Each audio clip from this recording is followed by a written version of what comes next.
In 3, 2, 1, action!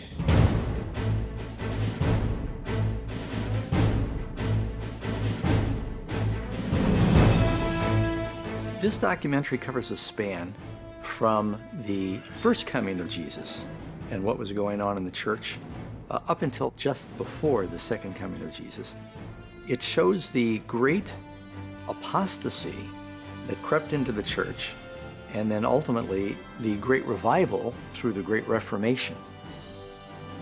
This is a life and death battle. It's not just something that is happening in hallucinations of a prophet. Those things are played out in real history.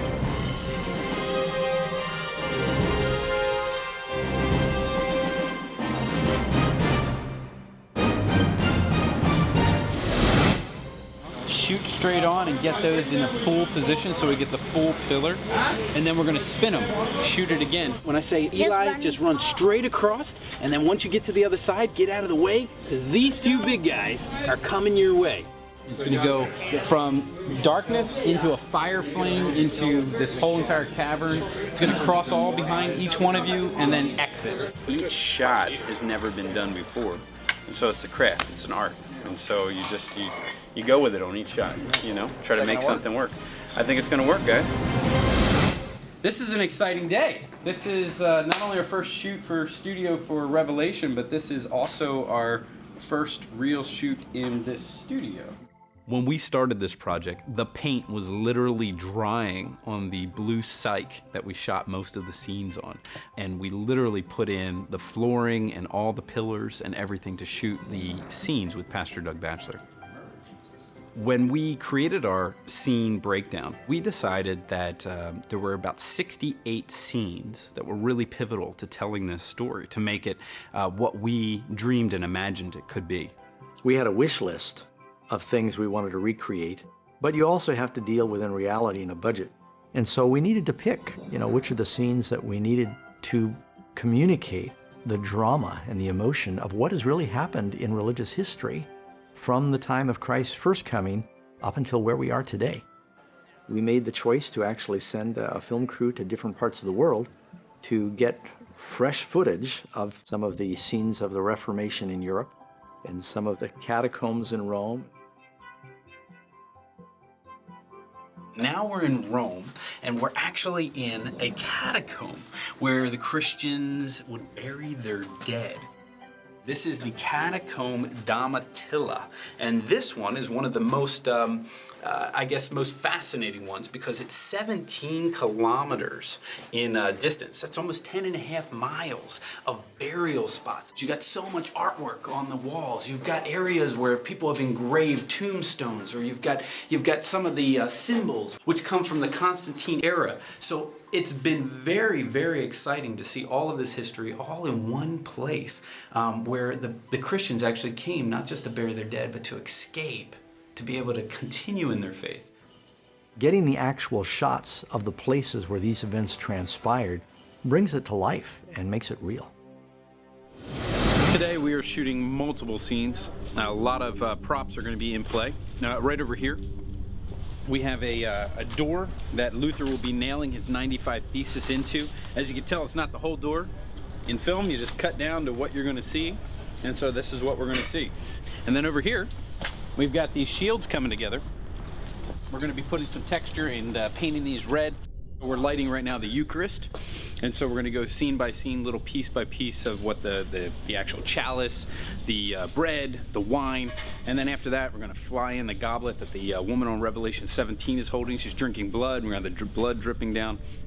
When putting together a film, you have tons of practicals and props that are on your set, and you got to do the research. You got to find out what was used during that time. John was writing on Patmos, and everybody thinks that he's using a scroll with ink, but he would have been using like a lead stencil. We tried to put those real elements in there without causing any distraction to the audience, where they're like, no, that's not what was used. Then you have like the Reformation periods, the Renaissance era, and the Dark Ages. All those details from the types of candles that they were using, or possibly the types of parchment that they might have been writing on. We had to recreate that kind of stuff. We learned as we interviewed the historians, because they've really researched a lot of the ancient history, and most of us have layman's knowledge of these things. It really added a lot of valuable insights to the picture that kind of gave it detail and color and brought it to life. We wanted to take some of the more powerful and yet easy to understand visions. And so we chose the vision of Revelation 12, which shows this woman who is the church. She's this pure woman. And it's an easy symbol to understand. When we expand her stomach, when we actually do the expansion, how is this mounted? Or how is this like a... It's tacked in. It's tacked in and then it just pops? Or does it expand gradually? It can expand gradually. Okay. We're rigging the pulley system here so that we can suspend the actress and then lower her and bring her up at will as the director needs it. So what happens is put the harness on her, I'm hoping this is going to be enough. Yeah, put the dress on her, and then once we see where those markings are, then that's where we're gonna poke through and then fish the lines. Right now we're running into some complications with the harness and the size of the dress. The dress is very fitted, so the harness adds a little bit more layer to it, more than we expected, and so we're gonna see if we can actually get her into the dress with this harness. It's kind of a make or break moment. There's a lot of make or break moments on a film set. This is one of them. So as you can see behind me, right now we're setting up for the woman on the moon scene. We've got a articulating boom that's going to lift this woman up about 15 feet into the air, and we're going to be shooting all different angles at high frame rates to kind of give the illusion that she's floating. Okay, get me close, please. That's good. Keep going all the way. You gotta get her centered. You see that? You see the... When we finally got the shot where the fan was right and the film speed was right and she was being lowered down, everybody on the set we felt almost like a surreal divine moment, and you could just hear people go, oh, it was just awesome. Laura just did a tremendous job. We had her out there for almost 3 hours up in the air. It felt that way, at least. I feel much better now that the harness is off. This scene that we're about to shoot is the Massacre of the Innocents. It is a Bethlehem location, and as you can see behind me, we have the faux walls that are up. We're going to have some green screen that gives the extension or the illusion that Bethlehem goes on for a good distance, so it's a bigger city than what you see behind me. Historic event is called the Massacre of the Innocents, and that's what we're shooting tonight. And so we're hoping that we're able to pull it off in a way that brings to life the event, but also does it in a tasteful way, because that event obviously was pretty gruesome, and we're hoping to keep that out of the shot, but at the same time give the illusion that we're here in Bethlehem and we are at this horrific event. A film like this requires a lot of attention in the post-production area. There's a lot of CGI. We have a 7-headed, 10-horned dragon that is kind of walking around on a moon. We have a woman who suddenly becomes pregnant.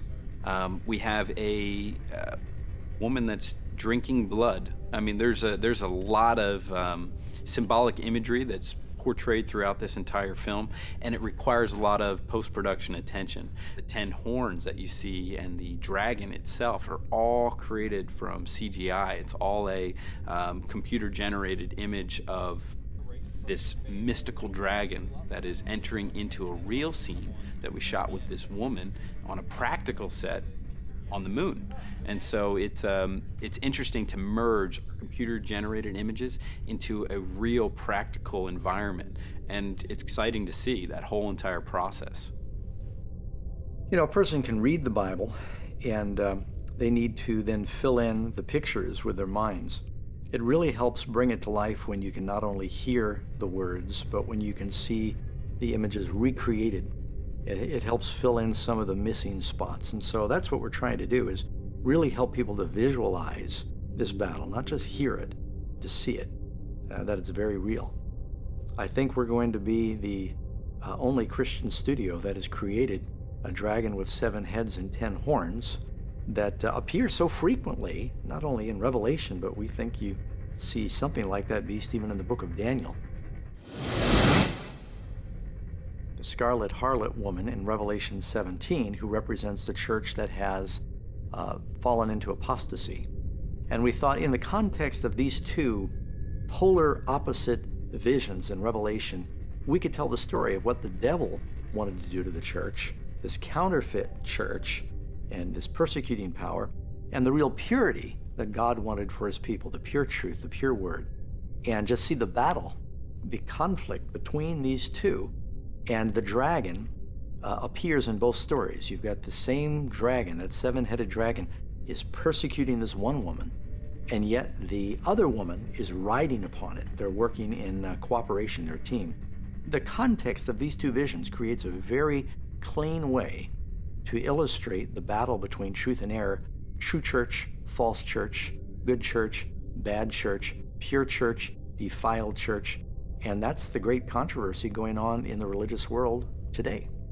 We don't want her to go to the point where it looks like, oh man, she's kind of scary. No, the face is going to be like flawless beauty, just intense eyes. I've got crazy lashes. I've got like 3 different options for lashes. Okay. Like a really vibrant lip, you know, so just really, really intense in the face and flawless, but we could also do, you know, decorative stuff too, like we were talking about, like on the hand. And we're going to add a piece that's a fall, and it's going to have braids, and it's going to add more hair and more waves. And then we're going to add a bunch of jewels and crowns and gems and jewelry. She's going to be highly decorated. Yeah, decoration. The woman on the dragon also has writing on her forehead. Mystery, Babylon the Great, the mother of harlots and the abomination of the earth. We had Nicole, our makeup artist, write all the actual scripture verse there on her forehead in Hebrew. All right, take her around. Very nice. Get the head a little bit. As an evangelist, we have preached for years. I've talked about Revelation 17, this infamous woman. And I've never really seen an artist concept that rightly portrays what I thought in my mind John saw in vision. And just something about the vivid, bright colors. Everybody that walked in and saw that being shot, their mouths fell open. I expect that there's going to be a mixture of responses, and that's always the case when you share truth with people. But the truth is the truth. And so when people see what has happened to the church and the great compromise and the persecution that God's people have gone through, even at the hands of professed Christians, I think some people are going to say, wow, how come I never saw this before? I want to take a stand for the truth. I believe this is going to affect my life. This is going to liberate me. This is going to make me a better person. This is a better picture of God. Anything we do to distort the truth or to cover the truth, it hides or veils Jesus in some way. And so this film, we're wanting to tear the veil away and really show who Jesus is through a pure view of the truth. And everybody is affected by that.